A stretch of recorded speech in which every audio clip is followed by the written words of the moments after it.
धन धन सतगुरु तेरा ही आसरा। सतगुरु की अति प्यारी सत्संगत जी,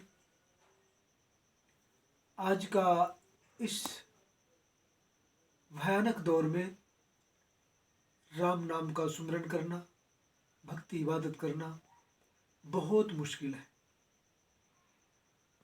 इतना मुश्किल जैसे कि मानो इंसान के ऊपर बहुत बड़ा बोझा पड़ता है, जो कि सच्चाई है कि यदि आप भोजन करते हैं उसमें समय लगता है, मेहनत करना पड़ता है, हाथों का प्रयोग करना पड़ता है, जबड़ों का प्रयोग करना पड़ता है, जीवा का प्रयोग करना पड़ता है और फिर जाके कहीं भोजन अंदर जाता है।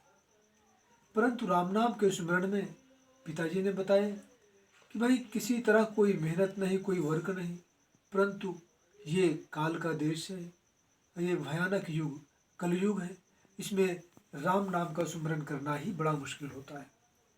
इसलिए राम नाम का सुमिरन जो कि लगता ऐसे है कि जैसे कोई कड़वी चीज़ कोई खा रहा है, आदमी लेटा है, बैठा है, फिर भी जिह्वा से राम नाम का सुमिरन नहीं कर सकता। वो बेशक चाहे जाग रहा हो, चाहे सो रहा हो, स्वप्न के माध्यम से भी कुछ इधर उधर के अंदर से मनमते चीज़ों को देखता रहता है और मन गुमराह करता रहता है। तो इस तरह से राम नाम का सुमिरन, उसकी भक्ति, उसकी इबादत करना इस भयानक कलयुग में बड़ा मुश्किल समझ में आता है। परंतु मुश्किल है नहीं अगर सुमिरन करे तो। सुमिरन करने का जो तरीका है उसमें गैपिंग नहीं होनी चाहिए। सुबह शाम आधा घंटे सुमिरन जरूर करना चाहिए, 1 घंटे सुमिरन जरूर करना चाहिए। और सुमिरन करने से ही आपके आत्मा में ताकत आती है, आत्मबल बढ़ता है और मन कमज़ोर होता है।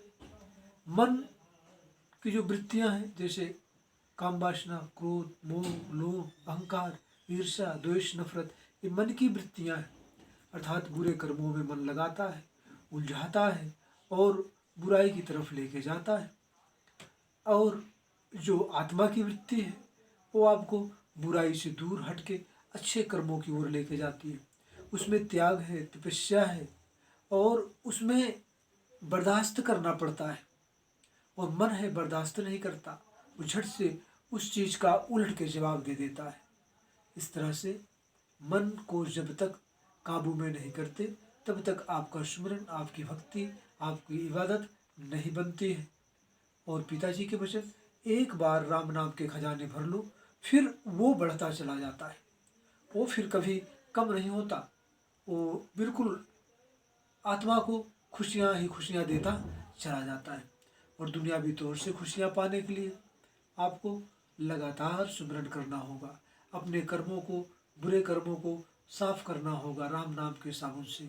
जब आप बुरे कर्मों को साफ कर पाएंगे फिर आपको यहाँ पर भी शारीरिक सुख शांति और आत्मिक सुख शांति दोनों जरूर मिलेगी।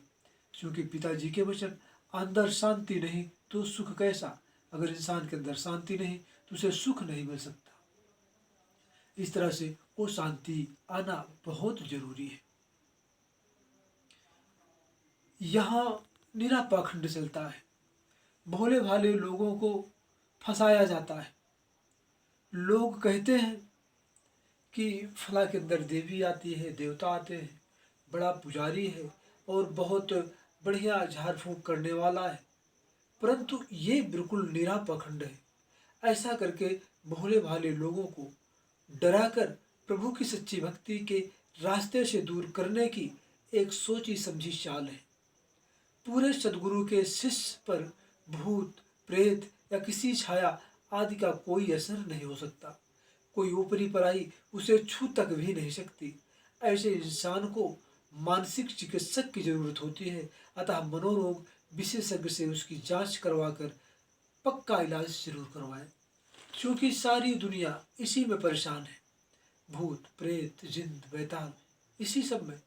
परंतु ये सब किसी को परेशान नहीं कर सकते। और राम नाम का सुमिरन करो, भक्ति इबादत करो, सारे रोग, सारी परेशानियां, सारे दुख दरिद्रता, घर से कलह क्लेश खत्म हो जाएंगे। इस तरह से प्यारी साध संगत जी, जिन्हें नाम मिला है वो नाम का सुमरन 1 घंटे सुबह 1 घंटे शाम जरूर करें, या जितना बढ़ चढ़ के सुमरन में हिस्सा लें वो उनके लिए फायदेमंद होता है। और जिन्हें नाम नहीं मिला है उन्हें चाहिए सच्चा गुरु, पूर्ण गुरु तलाश करके नाम लें। और सच्चा गुरु, पूर्ण गुरु इस धरती पे सिर्फ हुजूर पिताजी महाराज ही है। इसके सिवाय इस धरती पे कोई और नहीं है, और है तो उसके लिए आप तलाश करो। क्योंकि जो हमने देखा, जो हमने जाना, जो हमने प्रत्यक्ष निगाहों से देखा और प्रत्यक्ष अंदर की कानों से सुना, अंदर की निगाहों से देखा, मतलब आत्मिक कान, आत्मिक आवाज़, आत्मिक निगाहों से जो हमने देखा उसकी बात आपको बता रहे हैं।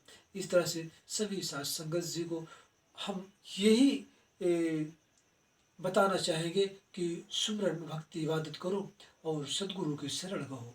धन धन सदगुरु, तेरा ही आसरा।